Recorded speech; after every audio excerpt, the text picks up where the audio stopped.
Good morning, everyone. My name is Amy Bravo. I'm part of the LAVC leadership team. I'm very glad to be back to welcome you all to the first LAVC of the year. So I look forward to continuing our mission throughout the rest of this year with all of you. So I hope you and your families are staying safe during this time and continue to do so. We will have a special presentation today by our Expiration Term of Service Sponsorship Program leadership team. But first, a few words from another LAVC leadership member, Jim. Hey, thanks, Amy, and good morning, everybody. Really excited to be here with you. We got some really exciting times for LAVC, VPAN, and the Unitas Network, and now also hearing from our partners over at ETS Sponsorship Program. But today, I just want to talk to you real quick about give you an update on the Unitas platform. We got a list on everybody's screen here of all the partners that have completely onboarded Unitas. I want to say thanks for. It's a little bit of a slag to get your organizations to sign off on it and get input in here, and for all these agencies, a big thank you for doing that work and listed on the network. For those that aren't listed on here and providing services to veterans and family members, it's really important. I just want to take a quick minute to explain why. We're currently almost staffed up out in the community through our partners at SCG for our peers out in the community. And as we're looking to refer veterans and their families to agencies, right now, a lot of our referrals are having to be out of network. And so we don't get a lot of the benefits that the Unitas platform and network can provide if we were referring to in-network, as far as being able to get verification from organizations that the referrals were accepted, and all those things that lead to what we're all set out to do here in LA County, which is make sure nobody falls through the cracks and everybody's getting connected to what they need to live the lives that they want to live. So with that, I invited a good friend of mine, Shad Mishad from the National Veteran Foundation, who's a partner on the network, to share some thoughts around why he felt it was necessary to get NVF on the platform. Shad? Well, hello, everybody. I agree. Everybody stay safe and healthy. It's been the craziest year in my life, and I'm sure everybody here. My history goes back to '71, right out of Vietnam, and here as a mental health officer. And what amazes me today, and what amazes me when I met Jim, and one of the biggest problems, we our crisis information hotline, the first suicide hotline in the country. We just celebrated our 35th anniversary, probably seen close to 470,000 veterans and their families and kids.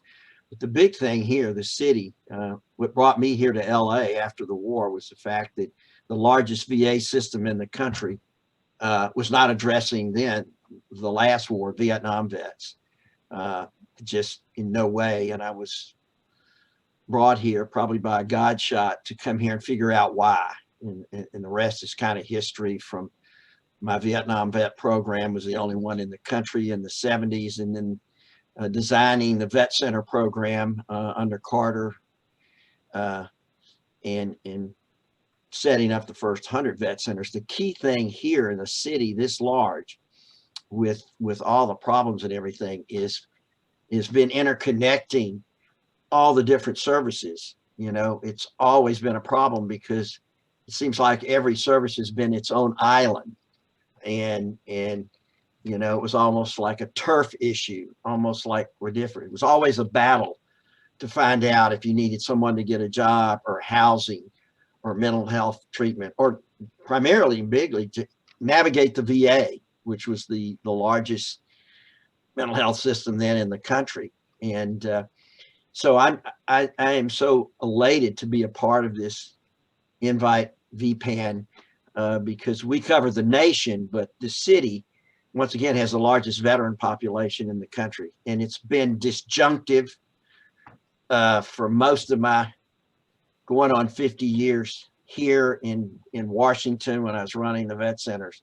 It shouldn't be that way. And I'm just honored at this point in my career for 50 years to see this happening. I'm just elated to see all these young faces and people and programs and to unite. It does nothing but give the veteran the cutting edge to get back into transition into civilian life. And I'm just elated to be a part. I wish I knew every one of you like I knew Jim. Some of you know a lot of my colleagues, Christine Stanley, who was with me, and maybe a host of others, but we're here.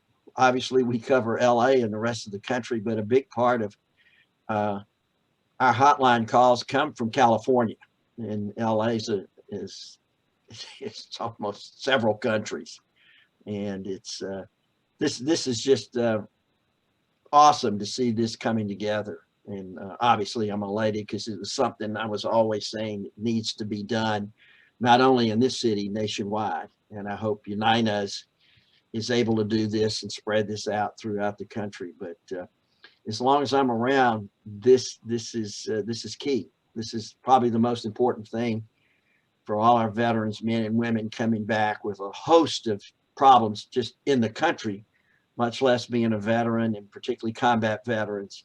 You come back with all types of issues and things, and that transition is a monster. So once again, I'm elated to be a part, and I hope in time, have enough time to get to know all of you individually. Maybe one day we can all get in the room together or whatever, share stories and share successes and failures, because the failures is one of the things that can be addressed in this type of unification in this city. And thank you. I think that's enough for me. Hey, thanks, Chad. Really appreciate you making the time to be here and talk about the involvement in Unite Us and kind of what you've seen and the importance of Unite Us going forward to make sure that veterans are not falling through the cracks. So we have a new point of contact over at Unite Us. I wanted to share her information. Her name is Noah. If you're interested in getting on the platform, or you just have general questions, or you want to sign up for a seminar to learn more, please feel free to reach out to Noah with Unite Us. Her contact information is right there. And just as we make the transition over to ETS sponsorship, it's really important to understand that VPAN and Unite Us is really to help veterans and family members that have already transitioned out.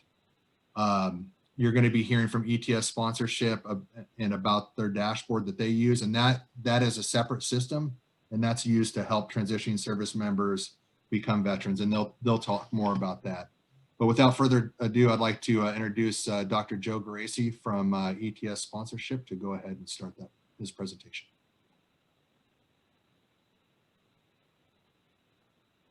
Great, thanks so much, Jim. Really appreciate it. So I'm just trying to get my video started here.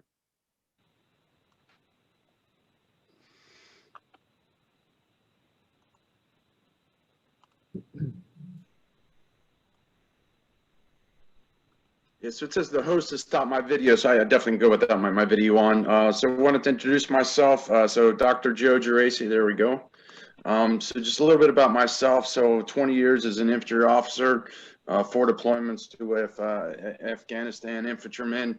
Chad, really kind of appreciate your sentiments and thoughts, because I had a real rough deployment 2006, and I came back and I was still an active duty officer, very, very concerned about the stigma associated with going to the Army for mental health care. So, you know, I kind of quietly walked into a vet center here in White Plains, New York, and you know, not only did that save my life, but opened up a whole new kind of pathway and purpose in life for me. So, you know, the vet centers are always kind of have a special place in my heart. So after I retired as an infantry officer, I was able to, just based on a lot of schoolwork and teaching at West Point and other stuff, I was able to become a clinical psychologist. So now I'm a co-leader for an organization within New York here that has a national reach called a task. So that the VA task is focused specifically on transitioning service members and veterans and suicide prevention.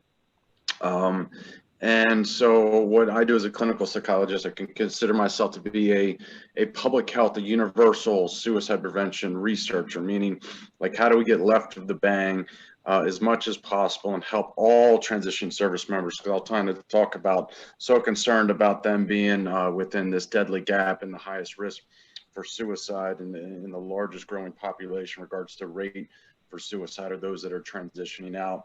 One of the best ways to define a public health or universal approach to suicide is when the individuals in the program don't even realize it's a suicide prevention program.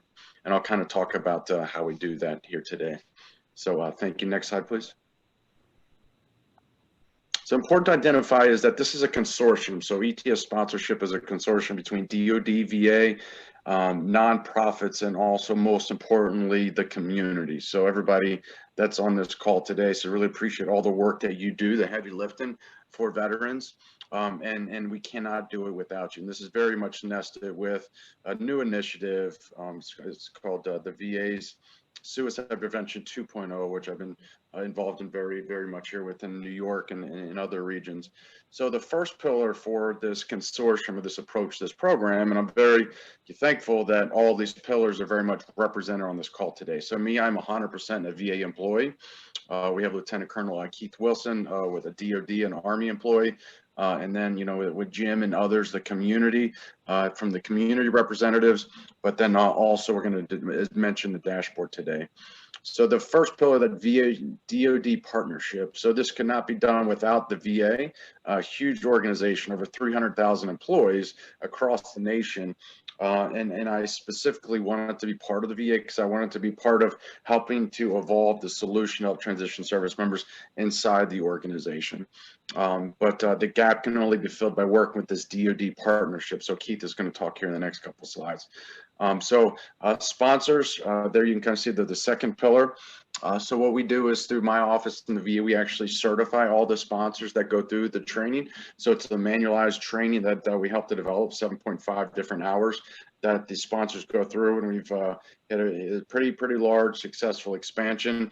A lot of Jim Zenner's team and others within LA County have already been through the training and already been matched with transition service members. And that third pillar there, the community integration, we're going to talk a lot about that today, on how this work works in the community. That is so critical, is that the DoD and VA elements are closely partnering with everyone in the community to make this work. And then the connective tissue that helps to kind of connect the synapses and allows those synapses to fire are the dashboard. So really, to truly that continuity from them being in the service into their local hometown within LA County, and the dashboard helps to facilitate that. Next slide, please. All right, so I'd like to introduce Lieutenant Colonel Keith Wilson, and Keith is going to speak on this slide. Hey, thanks, Joe. Good morning, everybody. My name is Lieutenant Colonel Keith Wilson. I serve with the U.S. Army Soldier for Life program out of Washington, D.C. I am a regional director. I represent the Northeast U.S. and the South U.S. I serve as our kind of action lead for the ETS sponsorship program. My colleague, Lieutenant Colonel Cassandra Owens, is our Western U.S. representative. She's also on this call, and she would serve as our local representative to the LA County area. So our program, in essence, conducts outreach on behalf of the Army to work with local communities, local and state governments, businesses, colleges, university, on programs that support or assist our service members, our veterans, and families. And so it is pretty broad, but much of what we do is direct interaction with community organizations that support service members, veterans, and families, much like those represented on this call. And what we've found as we have conducted this outreach as a trend is most of those organizations are challenged in how they are able to provide services. They are in a reactive mode, responding oftentimes in crisis to address veterans' issues. And what they often tell us is, if we had only been able to engage those veterans before the issue had arisen, we could have prevented this crisis from occurring. And so we have wrestled for a while with, how do we better connect in the transition process service members to their local resources. And when we were introduced to Joe and his efforts with ETS sponsorship, we realized that this is an opportunity that we couldn't pass up. And so the idea being that as a service member goes through transition, as far as a year out, they can, through this program, connect to the resources and begin the transition. I won't go into the details of how that works, but we have worked hand in hand with the ETS sponsorship to figure out how to ensure our soldiers are able to access that. So the two kind of lines of effort that our program has taken on is working in communities to understand the value of having a network of resources. Because in some cases, as we travel around, what we see are a lot of organizations doing great things, but they're stovepiped and independent of each other. And there's a lot of commonality in the problems that our veterans face and our transitioning service members that oftentimes span across multiple organizations. And if there's not a quality network in place, we will oftentimes miss the ability to provide services in an effective way. And y'all know this more so than I do. So we take it upon ourselves to go out into communities that don't have an existing structure or network and work with them on understanding the value and then kind of figuring out the best way to do it.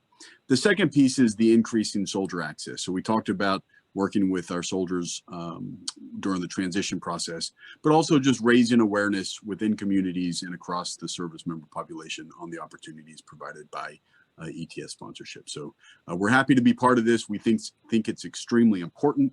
We recognize the value of getting the services that the community provides, that organizations like those represented on this call provide.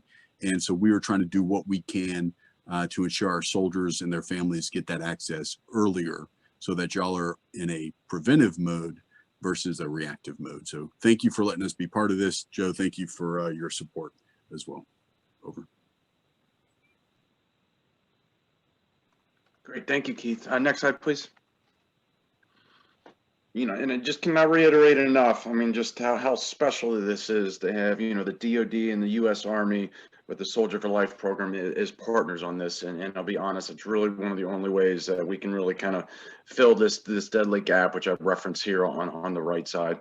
And so something that, you know, Colonel Wilson, myself, other veterans that we're very accustomed to is to have a permanent change of station when you move from one installation to another. Having a PCS sponsor when you move from that one installation to another. And so I just listed here just some of the priorities of work or the different tasks that we would anticipate, you know, that sponsor helping that transitioning service member from one installation to another with, from employment, housing, family, social, physical activities, and medical treatment, acknowledging that the individuals who are transitioning can't be, you know, kind of the utmost readiness unless these critical tasks are taken care of. And then once that individual is successfully transitioned, they can be integrated into their unit and be an additive member of the team. And so when you kind of see the TAP bar there, the Transition Assistance Program, unfortunately, we're very concerned that there's no comparable program when somebody transitions into their civilian life or to their post-military hometown. And some of the things that result from this, as you can see, the 20 veteran suicides per day. So it's a little outdated. So the most recent data has it just about 18 veterans per day. That doesn't mean there's less veterans committing suicide. It's just the way that we've been working with medical examiners and how we're counting suicides. So that's, you know, just the 20 veterans per day. I know that's the number. Some even before that was 22 veteran suicides per day.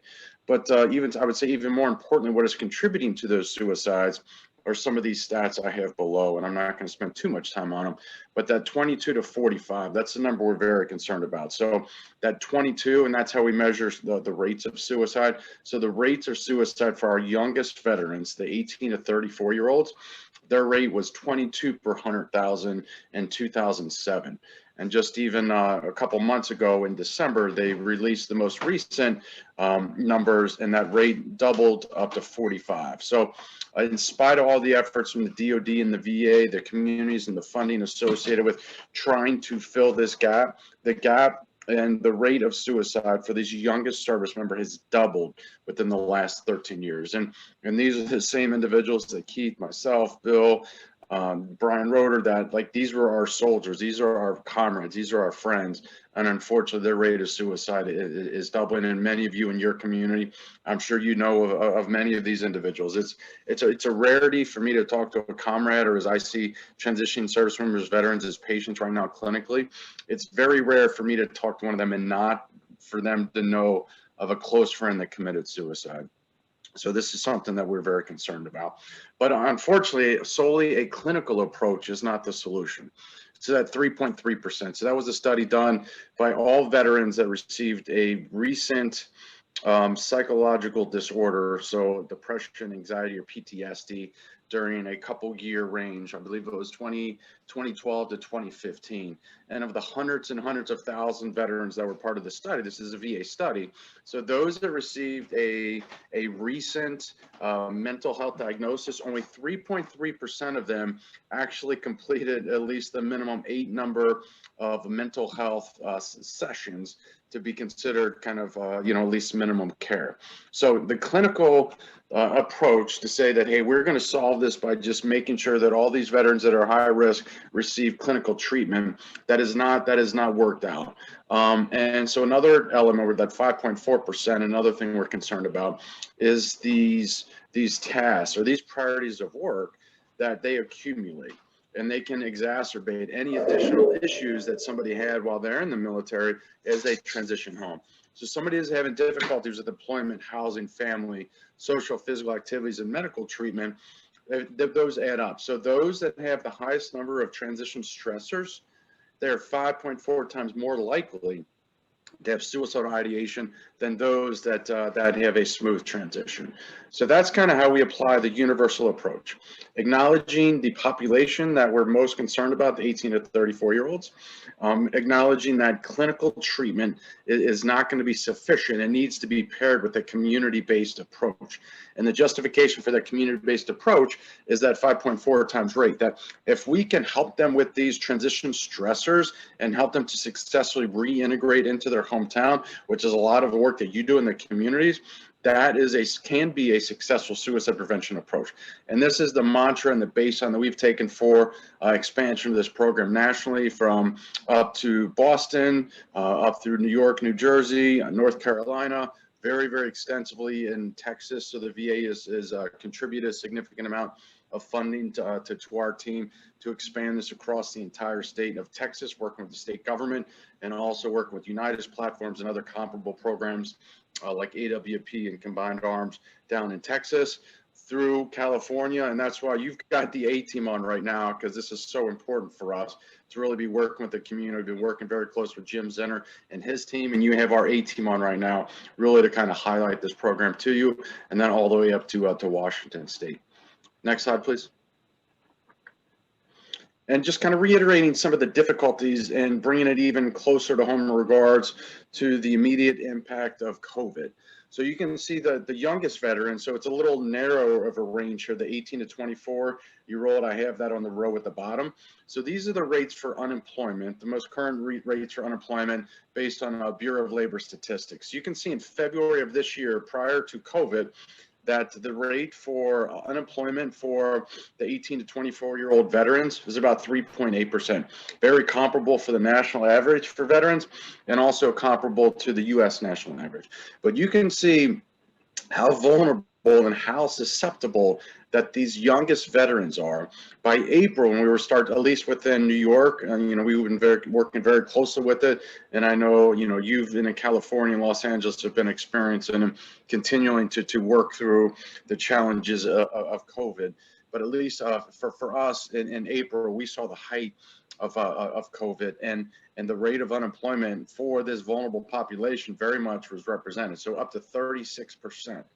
So up to 36%, 10 times increase the unemployment rate just based on the COVID impact. And even up to the last numbers in last July, you can see still stayed very elevated, up to 27%, while the national average was able to return back to 10%.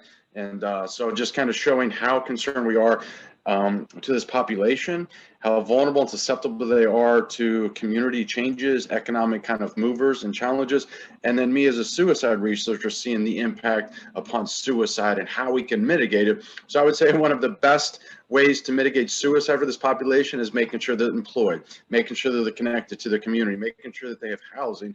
And then as you look at hierarchical needs, like Maslow's hierarchy of needs, then how do they really kind of fulfill their next mission in life and reach that self-actualization? Next slide, please. So I talked a little about kind of like a phased approach that we're doing. So I'm a former operations officer in the Army, so all about phases and how we approach things. So we're in phase 1, where we're doing our deliberate expansion of our evidence-based practice based on results that we saw in New York City with 200 recently transitioned service members, a randomized controlled trial that we ran. And then based on those results, expansion into phase 2 over 2022. You know, kind of looking at the map, and majority of the states right now, we've got service members that we've enrolled, and retired Colonel, Lieutenant Colonel Brian Roeder will be talking about the enrollment process and how we've been enrolling them on installations and how they're moving to majority of the states. And it's over 30 states right now.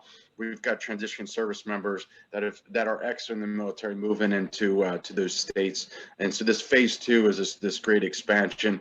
We see LA County as a critical element of that. Next slide, please. All right, I'll transition to Daniel Bracco, is our program manager and helps the operations element from the nonprofit side.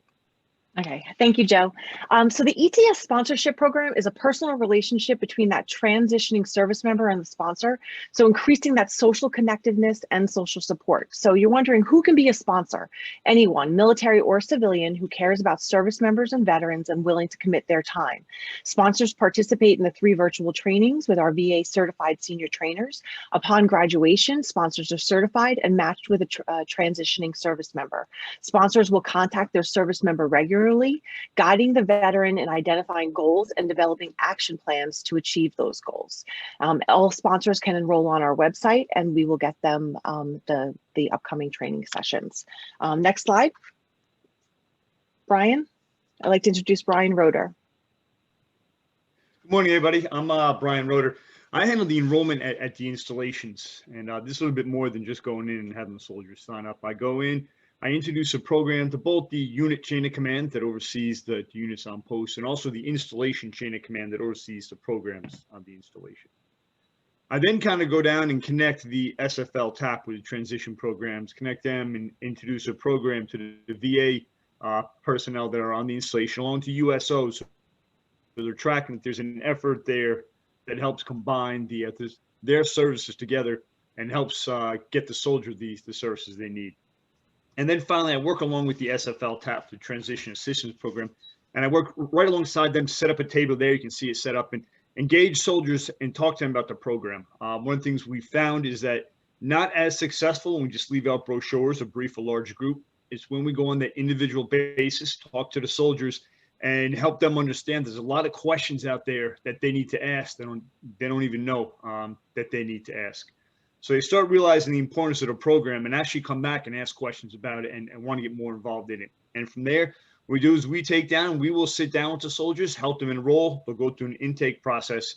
And from there, they'll go into our operations and transition to our transition coordinators. We then help them to establish a dashboard, which is individually designed for each service member and helps them navigate, along with the help of a sponsor, through their transition process, down to a successful landing and transition into their civilian life. With that said, I'll go ahead and turn over to Bill, talk a little bit more about the program as it moves on from enrollment and the dashboard that we have that helps us soldier individually. So Bill. Thank you, Brian. It says the host has stopped my video, so you're just going to hear my voice for a minute.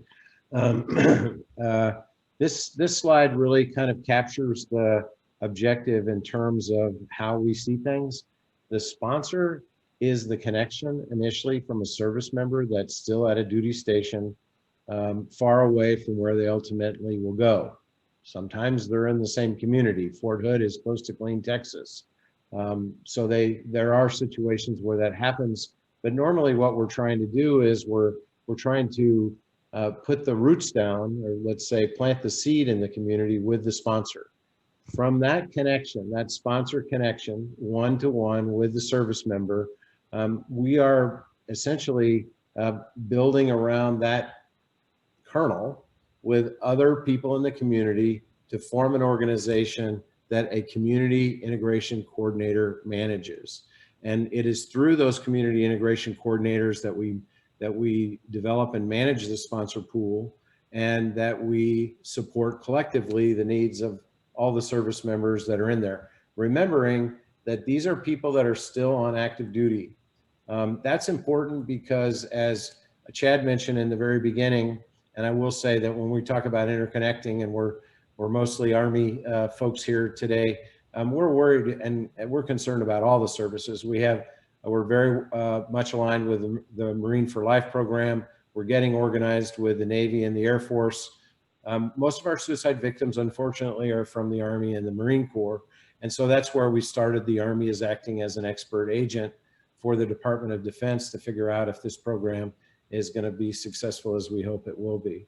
So as we look at, to that last bullet point, that's really the key. And that's where a community-based program begins, around that sponsor and service member connection. Next slide, please. In Los Angeles County, as you think about how you begin to form that community integration coordinator, you really need to build a roundtable of supporting organizations that contribute to the success of the transition and to the prevention of suicide. And we're building that team, we're supporting the creation of that team around Jim Zinner's organization and the organizations that you have there in LA County. The one thing that we are doing nationally is that we partnered with America Warriors Partnership, who has been developing community-based approaches to veterans issues for many years. And we're in the process of not only developing a checklist for our community integration coordinators, but actually a validation program. As we have VA certified training programs that we bring our sponsors to, the ultimate goal, because frankly, everybody isn't as organized or as well funded as LA County, is to create a model so that we can certify community integration coordinators to fill this role and be able to take advantage of all the other organizations that might not just be at the federal level, but might be at the state level, might be at the community level, whether they're veterans programs or social welfare programs. So we're really interested in building a team and supporting that community integration coordinator, which in this case is the team led by Jim. Next slide, please. This is a summary of essentially what Joe described, a community-based program that identifies veterans in need who need clinical attention and span the range of that full public health model. On the left, you have the VA slide that describes this in the way that we do, and on the right, you have more of our level of description of a diagram.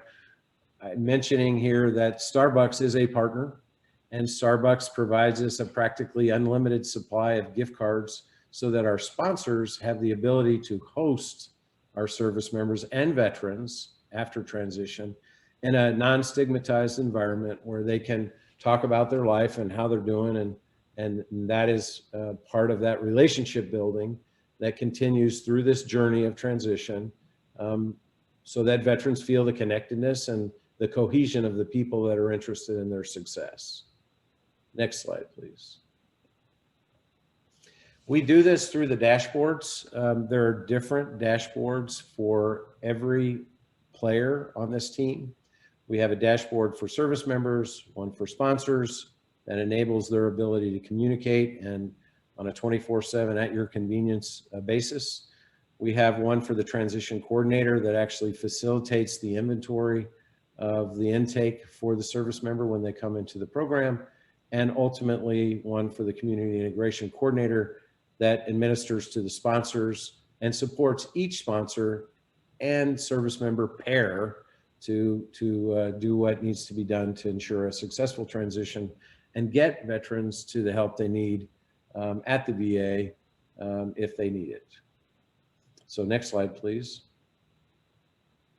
Just as a little sidebar here before we get to the presentation, that happens to be the customized version of the dashboard that we're developing for the state of New York right now.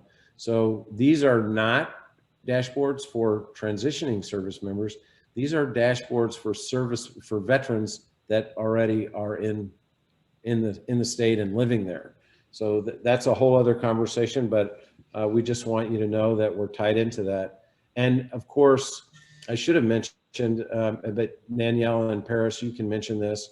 When you get to the sponsor slide, it's important for everybody to know how the referral works and ties into Unitas and everything else. So Paris and Danielle, Brian, I'll turn it over to you.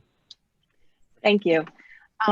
So the dashboard is really important. It's a platform that promotes sponsor engagement with a service member and veteran. So within that in mind, and the other important thing is that the dashboard is built personalized to each individual. So Paris is detailing our enrollment form that you can see on the screen. So when a service member leaves Brian at the installation and enrolls in our program, they complete one of our online enrollment programs. And if we click over to the transition details, so they will highlight the different domains that they think that they would like assistance in. And the veterans dashboard is personalized to each individual. So it's not a top-down, one size fits all. All of this information is then gathered and then personalized to the service member's dashboard. So if we want to just go to the service member dashboard. So the service member veteran dashboard is designed to give the service member and veteran an instant snapshot of current action items, news, upcoming meetings, and upcoming events. The smart enrollment form that we just showed you is processes and categorizes service member information to perform multiple tasks such as autofilling future forms and building their veteran profile, which you see on the screen. The information will then also feed into the other apps on the dashboard and personalizes the dashboard to the individual. So we're going to give you a quick overview. At the top, we have the sponsor tab. So the sponsor tab will allow the service member to get personal information about their sponsor and get to know their sponsor. There's a brief bio and an introductory paragraph. We also will move over to the welcome basket. So the welcome basket is an example of how the dashboard promotes community integration for service members and veterans. So here it allows the local and national businesses, individuals, communities to offer benefits to incoming service members and veterans. So if you can think of like almost like a welcome wagon where it's very much personalized to that particular community. This also would allow the veterans to feel more welcome in their community. Paris, if you want to click on community events, we can show them community events is an example of the personalization to that service member and veteran. So during that ETS intake process, veterans identify likes, hobbies, and preferences, you know, if they have children, if they're married, if they have pets. And so that this dashboard extracts these individual preferences and tailors a list of corresponding community events for veterans and their families. And we are also able to work with the existing community and identify community sponsored events, as you can see the gold star. So we can work with the different community integration coordinators or different organizations and such to personalize this dashboard for that service member. We can go back to the home page. And we have sponsor meetings. So as I mentioned at the beginning, the platform promotes sponsor and service member veteran engagement. So using the sponsor meetings tab, the service member can request meetings, see past meeting history, write notes to the sponsors, and export the scheduled meetings to their calendar. Finally, at the top there, we have my data vault. So the data vault is a secure repository that is meant to give service members and veterans peace of mind on where their data is stored, as well as control over who can see their data. So important documents such as medical records, military records like their DD-214, and digital presence can be managed here.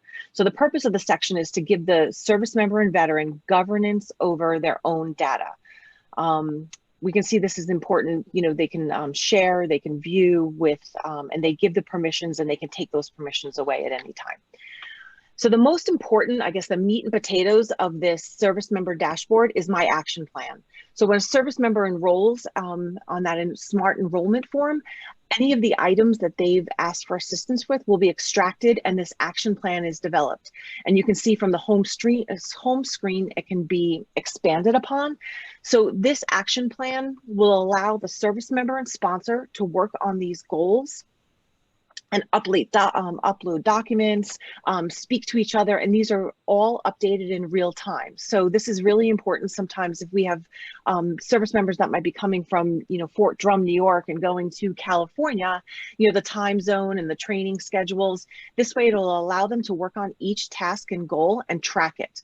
And at the bottom, we always talk about, sometimes we have we had a young specialist who the only thing that he asked for assistance with was gym interests in his new community. So we like to present this transition checklist items that have come from the DoD transition office as suggested items, right? Like these little hints as they're going through their transition journey. And at any time they can click on the box and add to their action items. On the flip side, if their sponsor sees the exact same screen, and they can suggest items, and those are the items that you see with the star. So if we can go back to the homepage. There is also a chat. So the chat section is another key feature where service member and veterans can securely interact with their sponsors and other transitioning service members. We also have news articles. And this is also where the feeds are personalized. So for instance, if you have checked off that you're in the Army or Air Force or et cetera, it's personalized to you as an individual. And these news feeds, I just want to say too, also can be customized and detailed and interchanged with what might be going on in the community. So the whole dashboard is very personalized to that specific experience, in the community. We also have helpful resources. Those particular resources are more of like the VA level, federal level, that have like those standard, va.gov links. And then we want to show you the sponsor dashboard. So here we have Lori, our sponsor, and you can see that many of our sponsors work with either anywhere between 1 and 3 service members, depending on their availability. And at any time, Lori, our sponsor, can click on that particular service member to get all of the details for that particular service member or veteran that they're working with. Similar to the service member smart enrollment form, the same thing happens to the sponsors, and a profile is created. And the information feeds the other apps on the sponsor dashboard also. So our Lori, our sponsor, can click on service member information and she'll get quick access to the quick contact information for her service members. She can toggle in between her different service members to get their information. And you can see at the bottom of Katie's profile, any of her areas of interest. So this will give the sponsor a quick snapshot of any of those domains that service member is asking for assistance in. So before they have that first phone call, that sponsor has that great profile and bio. Going back to the home page. So the sponsor dashboard is very much modeled after the service member dashboard. So the sponsor would be able to click on the welcome basket and see what that service member is seeing specific to their community and see what the different benefits are offered and use those as points of conversation and conversation starters with their service member. Community events is the same thing. They can, Lori would be able to see the same community events and speak to her service member with. We have meetings, so sponsors can request meetings, see past meeting history, write notes, and export to their calendar. We also have, for our training platform, the sponsor can easily access that there too. Going over to the action plan, and if you expand it, Paris, thank you. You can see that the sponsor sees exactly what the service member sees and make sure that those statuses are getting completed on all those action items. And here, to make it easy for the sponsor, they can toggle between the different service members and upload events and look at past comment history. We really wanted to make this like such a productivity tool for the service member and sponsor and give both parties quick access to these action items that we're trying to accomplish. Going back to the homepage, we have the ETS news feed that will just keep the sponsor up to date on some different items. And then I would say probably on the sponsor page, one of the most important things is the sponsor notes. So sponsor notes is a running feed that allows sponsors to track their service member and veteran progress and allows them to follow up. So this is, these will expand and case, similar to, like I tend to have Post-its all over my computer. This would allow the sponsor to kind of keep track of everything and look back at it, and also ask for referrals. So we wanted to give the sponsor, to make it as easy as possible, if their service member needs assistance, they can basically raise their hand and say, I need help with this. And that would go to the community integration coordinator, and they would be allowed to, they could then field those requests and find the appropriate resource in the community to connect the service member to. So you'll see in the bottom left-hand corner, we have the referrals. So as a sponsor managing, maybe one service member or multiple, they can track their referrals at any time to see if anything is outstanding, or who, if it went to the community integration coordinator, if it was sent to, for instance, in your community VPAN, they would be able to track and follow up on. They can also look at completed referrals just to search and if there was something similar they wanted to follow up on. So going back to the, that's the sponsor dashboard. And then lastly, before we finish up here, we just wanted to show you what a community integration coordinator dashboard would look like. So the community integration coordinator is more of an admin style account that's built to show user flow and community organization within its respective region. So here, Annabella, our community integration coordinator, can see her regional metrics on a daily basis, and see how many new sponsors have been added or applied to her region, how many new service members are coming to the community. So that way she can look at those service member files and see what might need to be done.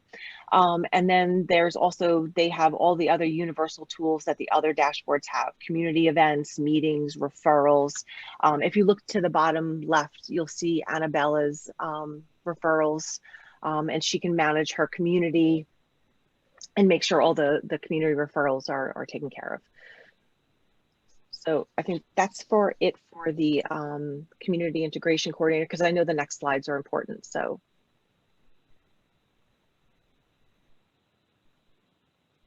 you can see that, from the overview of the dashboards, the goal and the technology is to, number one, service member consent is so important. You'll see how it really supports those pre-transition activities, and then doing that warm introduction into the community and connecting to all the community resources. But while doing all of this, we can establish, we can track, and we can measure that, with the action item, is everything getting taken care of. We can use these insights and datas, and then if we want to go to the next dashboard, the next slide, sorry. You can see this is something else where we think that we can, we're working with the community integration coordinator with Jim Zenner's team, and we'll be able to utilize it and put the straight connection to the VPAN network. So if that way that sponsor asks for that referral within your community, it'll go directly to the VPAN intake coordinators. So we're really trying to marry this, from that initial stages of the transitioning service member into that veteran in your community. And so I will turn it back over to Bill Buck.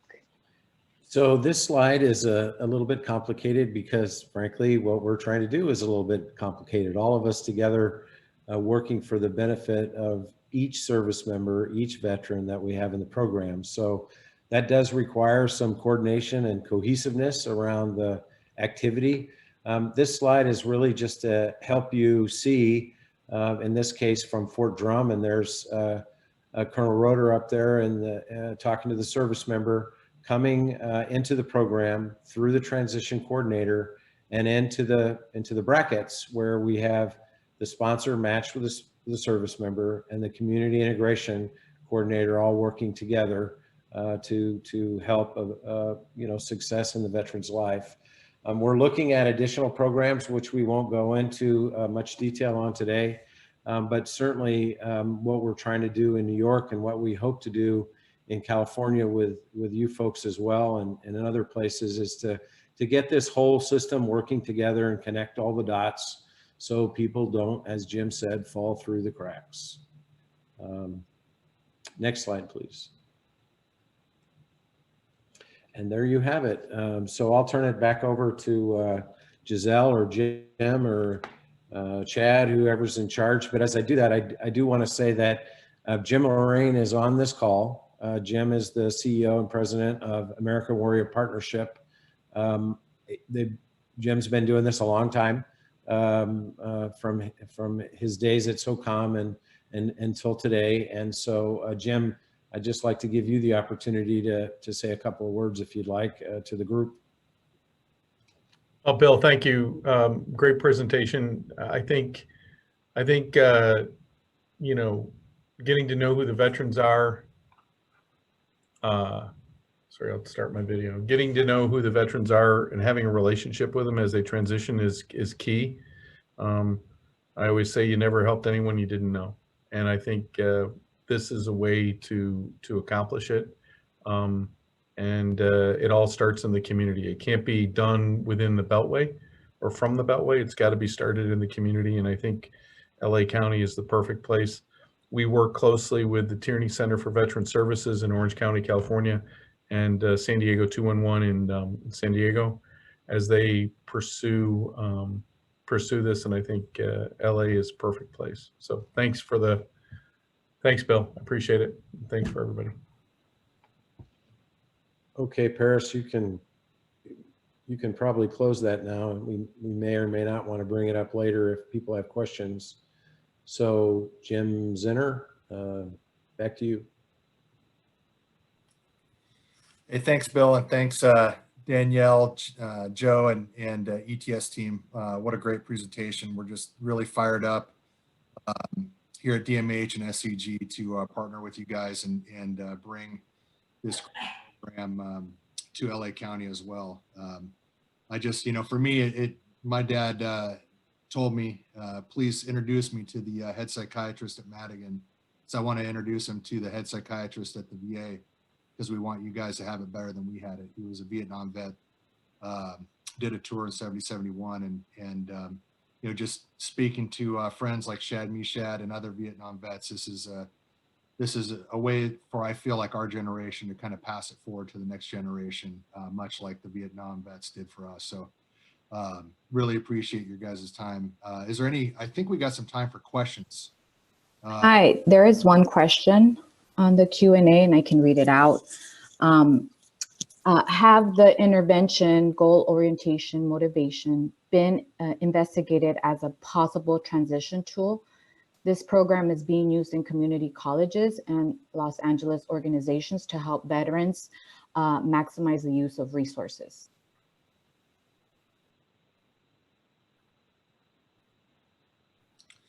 And that was for our ETS folks? Or was that for me?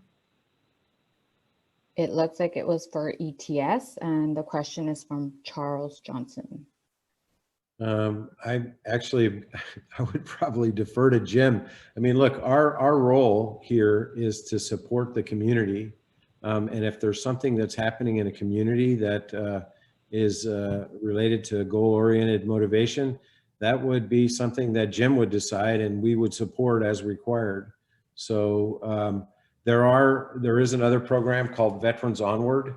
If you go to the etssponsorship.com/do your best, at the bottom of that page, you'll find some items about Veterans Onward, but we weren't gonna go into that today. That would be for maybe a future call or presentation. But it's around that same idea. Jim, maybe you have some thoughts. Yeah. I don't know if it's Jim Zenner or me, but both Jims. Two Jims are better than one. How about two Jims.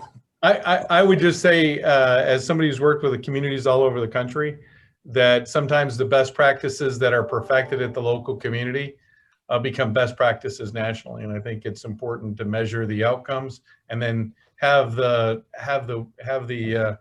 venue to bring it nationally so you can replicate it. But I'll defer to James or Jim. Yeah, I'll definitely look forward to connecting with you, Charles. Getting Christina from SCG, the program manager, and myself, and yourself on a call, because we want to learn what's working in the community colleges, and I haven't heard about that. So Hey, James Zenner, this is Jim Lorraine. I'd love to hear, after you hear, I'd like to hear more about it too. Great. So that we can share it with other communities that we're with throughout the United States. Wonderful. Yeah, I'll put the information on to you. Hey, James, this is Keith Wilson. One of the things that I wanted to kind of reinforce, and we see it in other communities when we first start kind of introducing ETS sponsorship, and I know it was discussed, but I just want to reinforce is, this is not a competitive program. And sometimes what we hear from entities is, well, here comes another organization that wants to provide services to veterans, or here comes another organization that's going to compete. I like to describe it, again, I don't want to put words in the mouth of the ETS sponsorship team, but we get this a lot from community, so I think it's important, is this kind of serves as the bridge to the existing resources that are in the community represented here. So it's not intended to compete, it's intended to better connect the transitioning service member to the resources that are provided by the organizations here. And sometimes that gets lost in the discussions and lost in the conversation, but it's something that doesn't exist right now effectively, that early in a service member's transition process, while they're in uniform, while they're receiving the benefits and services offered through the military and other programs, they are connecting to those resources. So we see concerns in some of the communities, and just wanted to, again, kind of reinforce that. I think we kind of hit on that earlier, but I think it's an important note. If I could just kind of build on that note, thank you, Keith. This is Bill Buck. We are talking about pre-transition. So we're talking about getting in contact with people long before they leave active duty, right? Success happens when preparation meets opportunity. So we're conditioning and organizing and preparing people to be all they can be before they need to be in their new life. And that's important. Of course, we're totally interested in, through the Community Integration Coordinator, connecting to all those other resources that are available. So it's gone over a little bit. What is it? The check for 11,000? From who? Hey, Shad. Somebody speaking. Sorry.